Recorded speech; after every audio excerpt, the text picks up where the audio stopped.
Barakatah YAHAWASHI, Barakatah YAHAWAH, Barakatah YAHAWAH, Barakatah YAHAWASHI. Exodus 24:12.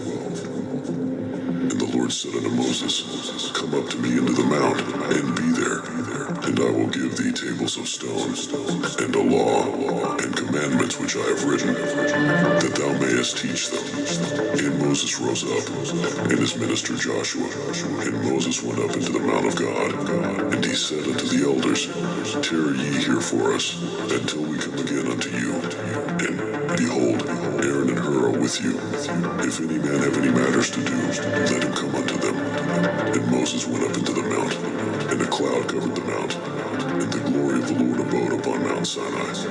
And the cloud covered it 6 days. And the seventh day he called unto Moses out of the midst of the cloud. And the sight of the glory of the Lord was like devouring fire on the top of the mount in the eyes of the children of Israel. And Moses went into the midst of the cloud, and gat him up into the mount. And Moses was in the mount 40 days and 40 nights.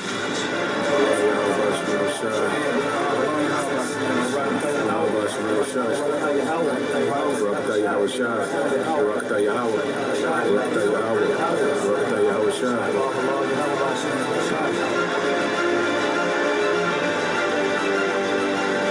Is Mount Sinai, the mountain of God, real?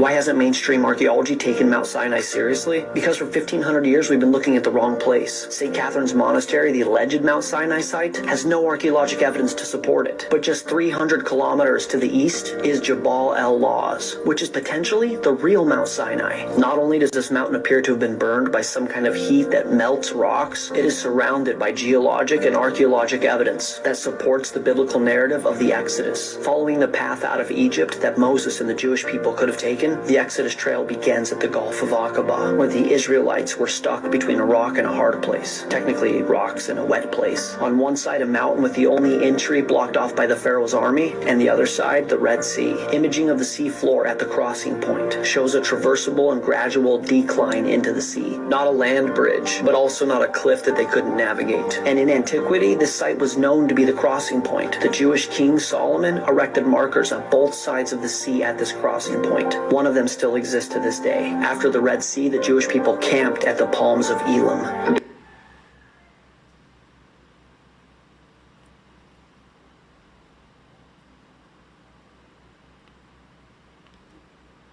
Elam was the miracle at the rock in Horeb. Behold, I will stand before thee there upon the rock in Horeb, and thou shalt smite the rock, and there shall come water out. They drink. Here's what we would want to see to validate that it's the real rock in Horeb.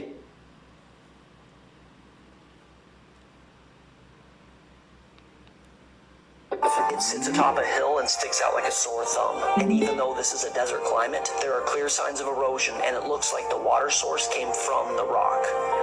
Altar to the golden calf.